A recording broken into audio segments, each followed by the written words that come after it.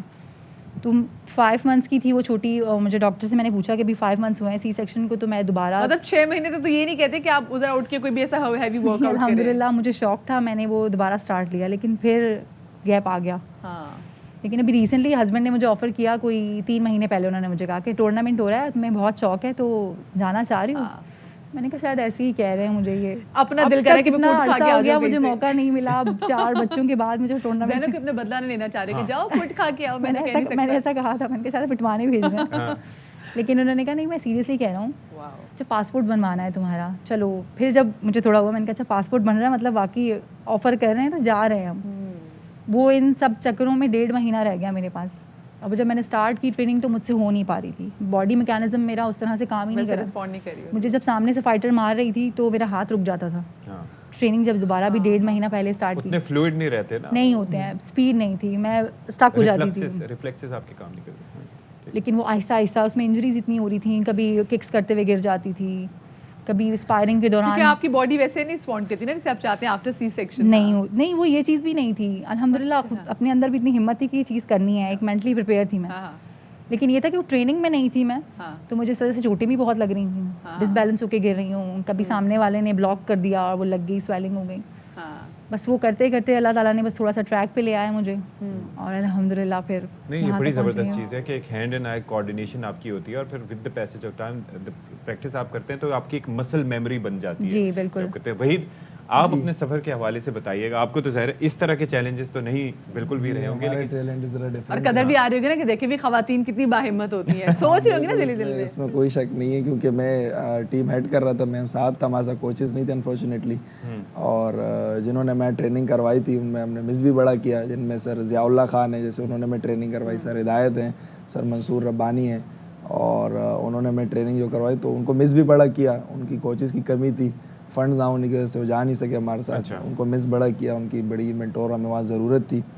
تو یہ چیزیں تو ہم نے مس کی, لیکن اس کے ساتھ ساتھ یہ ایکسپیرینس بھی ہم نے کیا کہ واقعی ہماری خواتین جو بہت باہمت ہیں, اور یہ بالکل ایک واضح ہمارے سامنے ایک مثال بھی ہیں زینب آپ کے سامنے. یہ بتائیں کہ وحید آپ نے جو کمپیٹ کیا تھا تو اس کے اندر 10 ملکوں کے کہہ رہے ہیں کہ فائٹرز تھے, 10 ملکوں سے زیادہ کے تھے. جی تو مطلب یہ جو فائٹنگ سٹائل ہے کیوکیشن, یہ کس طرح سے ڈفرینٹ ہے تائیکوانڈو یا باقی اسٹائل؟ یہ ڈفرینٹ اس سینس میں کہ ایک تو یہ جیپنیز اسٹائل ہے, اور پاکستان میں جس کلب سے ہمیں انعام مارشل آرٹ اکیڈمی, یہ بیسکلی اس کا ہیڈ کوارٹر ہے.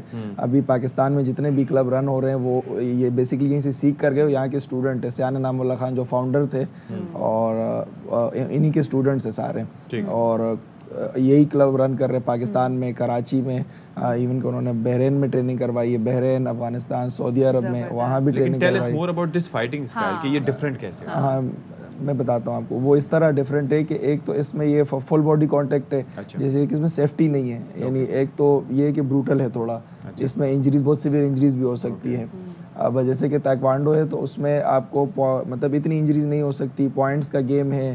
اس میں یہ ہے کہ اس میں آپ زیادہ مارتے ہیں, اس کی کچھ 2-3 کور چیزیں زیادہ ہوتی ہیں, جیسے کہ کنڈیشننگ, یعنی آپ کی باڈی کتنا آپ مار کھا سکتے ہیں, آپ لڑ سکتے ہیں, ڈیورنس, یہ 3-4 بڑی چیزیں ہیں اس کی. پھر مزید بھی چیزیں ہوتی ہیں اس میں, لیکن بروٹل ہے یہ. آپ یعنی اس میں ہڈی بھی ٹوٹ سکتی ہے, ٹانگ بھی ٹوٹ سکتی ہے. چلے شکر ہے سالم میں آپ کو دیکھ رہی ہوں, بالکل صحیح سلامت آپ ہمارا بوائے واپس آیا. آپ ولی مجھے بتائیں کہ آپ نے جو فرسٹ آپ کی فائٹ تھی اس سے پہلا آپ کا کانفیڈنس لیول کیا تھا, کیا آپ احساسات آپ کے تھے, اور جب آپ جیتی ہیں پہلی فائٹ تو آپ کا جو مرال وہ کتنا بوسٹ ہوا؟ ایکچولی میں نے پرسنلی اپنے بارے میں یہ چیز بتاؤں, میں نے 17 سال کے بعد یہ پارٹیسپیٹ کیا. واو. اور زینب ماشاء اللہ سے آپ ہمیں انسپائر کر رہی ہیں مسلسل, الحمدللہ کہ میں انسپائر کر رہی ہوں لوگوں کو. تو میں نے یہ جو میری جرنی تھی اس کو میں امیجن کرتی تھی بیٹھ کے, میں ٹورنامنٹ میں پارٹیسپیٹ کر رہی ہوں, میں جیت رہی ہوں, میں چیمپئن بن رہی ہوں. پھر سب سے بڑی میری چیز تھی کہ میں نقاب کرتی ہوں, تو میں امیجن یہ چیزیں اتنے عرصے میں یہ سوچتی رہتی تھی. پھر مجھے کبھی ایسا لگتا تھا کہ حسرت ہی رہ جائے گی یہ تو, لیکن اللہ تعالیٰ کا بہت کرم ہے کہ انہوں نے مجھے یہ موقع دیا. جب میں وہاں گئی تو ایکچولی میں پہلے بھی بتا چکی ہوئی کہ مجھے -60 میں لڑنا تھا. اچھا. تو مجھے -60 کی ویٹ کیٹیگری میں لڑنا تھا اور مجھے یہی معلوم تھا کہ میں -60 میں ہی لڑوں گی. لیکن جب ہم وہاں پہنچے تو سرپرائزنگلی پتہ چلا کہ آپ اوپن ویٹ میں لڑ رہے ہیں. اچھا. اوئے تو سامنے پتہ نہیں نا. اور یہ بھی نہیں معلوم تھا فائٹر کون ہے. اچھا. پھر اوپوننٹ کون ہے میری. بہت پریشان ہو گئی میں. وحید بھائی تھے اور ٹیم جو فائٹرز گئے ہوئے تھے ساتھ میں ہمارے کہ بھئی یہ کیا ہو گیا. تو کہنے لگے کہ اب تو کچھ نہیں ہو سکتا کیونکہ ڈرا ڈل چکے ہیں, آپ کا نام اوپن ویٹ میں ہی ہے اور اب آپ اوپن ویٹ میں ہی لڑیں گے.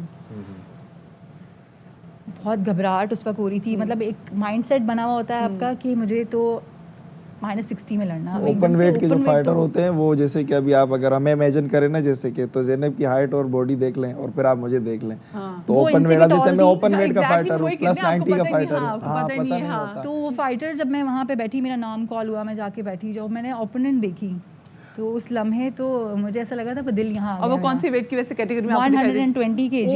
120 kg اور آج 60 میں. اور UAE کے کلب سے تھیں وہ. اب وہاں پر کچھ لوگوں سے جب میں نے پوچھا تو بعد میں رشین نہیں ہے. اوئے میں مر گئی.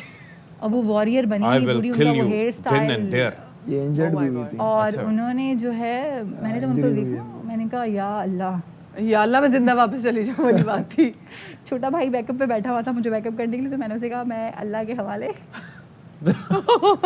تو آپ نے کہا ہوگا اس کو ٹچ کر کے بس بھاگنا ہے. نہیں ایکچولی وہ جو تھی اتنا پریشر تھا مجھ پہ ان کا ایک دم سے اچانک سے مجھے یہ پتا چل رہا ہے کہ میں اوپن ویٹ میں لڑ رہی ہوں. پھر سامنے جب انہیں دیکھ رہی ہوں تو بہت ٹال تھی وہ, مطلب ڈبل دا ویٹ. ہاں سامنے جائنٹ لیڈی. رشین تو ویسے بھی ہم دیکھتے ہیں اور وہ جب سامنے سے میرے قریب آ رہی تھی کچھ گیٹ اپ بھی ان کا ایسا تھا وہ وائٹ لینس لگائے ہوئے انہوں نے آنکھوں میں ناگن والے.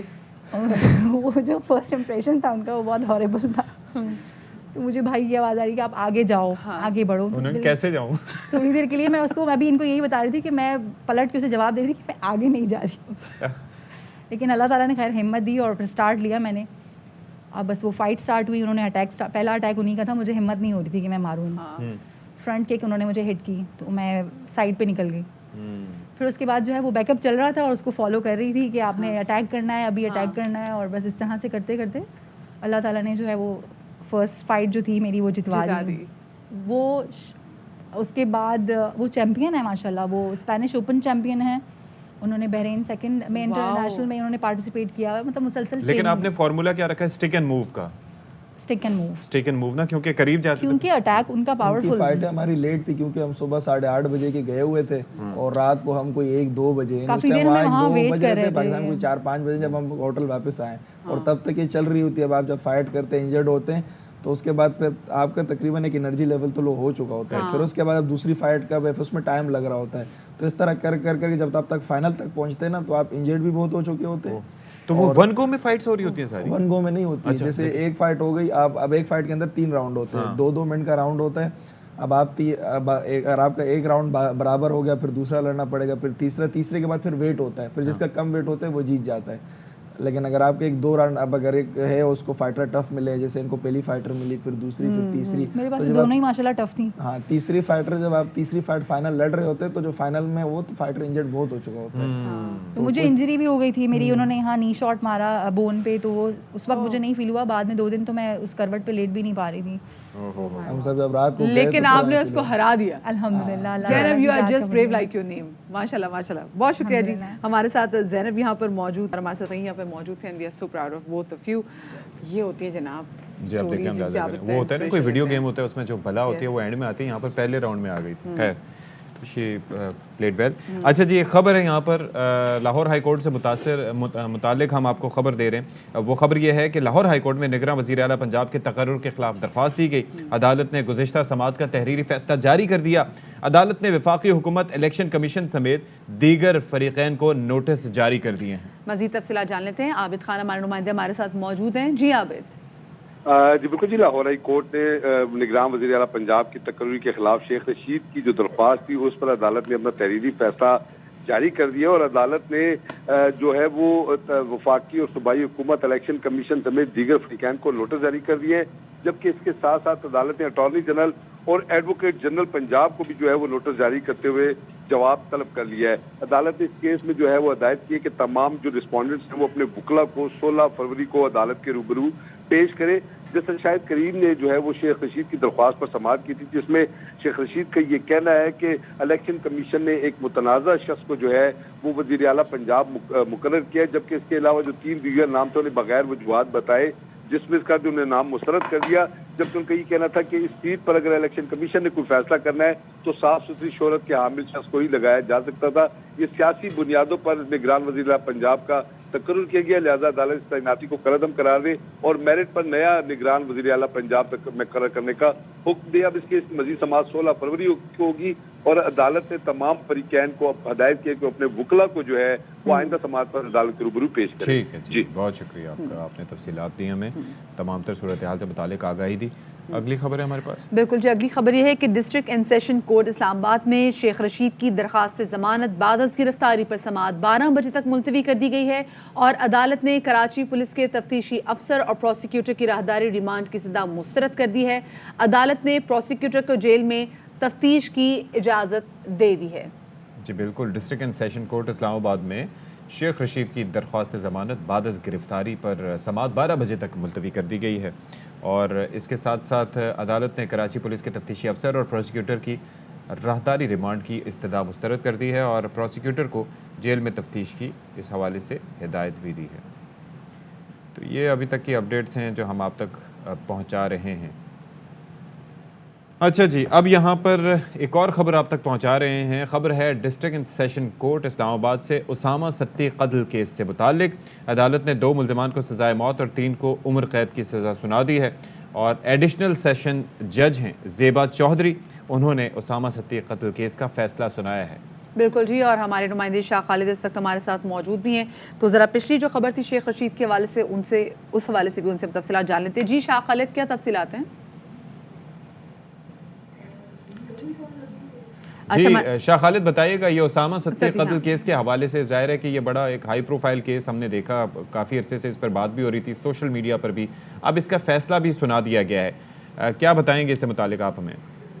دیکھیں، اسلام آباد کی مقامی عدالت نے اسامہ ستی قتل کیس میں 2 ملزمان کو سزائے موت اور 3 کو عمر قید کی سزا سنا دی گئی ہے. عدالت نے 31 جنوری کو ٹرائل مکمل ہونے پر فیصلہ محفوظ کر لیا تھا، جبکہ اسامہ ستی کیس کا ٹرائل 2 سال اور 1 ماہ جاری رہا. کیس میں افتخار احمد، محمد مصطفیٰ، سعید احمد، شکیل احمد اور مدثر مختار نامزد ملزمان ہے، جبکہ 22 سالہ نوجوان اسامہ ستی کو جنوری 2021 کو سری نگر ہائی وے پر رات 1:30 بجے قتل کر دیا تھا اور اسامہ قتل کیس کے مقدمے میں انسداد دہشت گردی پولیس کے اہلکار جو ہے یہ نامزد ہے، جبکہ سابق سیکرٹری ہائی کورٹ بار راجہ فیصل یونس اسامہ ستی کیس میں مدعی وکیل ہے.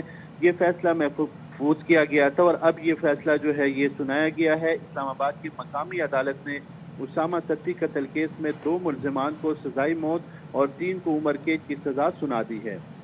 صحیح، بہت شکریہ شاہ خالد، ہمارے نمائندے ہمارے ساتھ موجود تھے اور اسامہ ستی قتل کیس کے حوالے سے ہمیں اپڈیٹس دے رہے تھے کہ ڈسٹرکٹ اینڈ سیشن کورٹ اسلام آباد میں اسامہ ستی کی قتل کیس میں فیصلہ سنایا گیا ہے، جس میں عدالت نے 2 ملزمان کو سزائے موت اور 3 کو عمر قید کی سزا سنائی ہے. ایک بریک لیں گے، بریک کے بعد حاضر ہوں گے.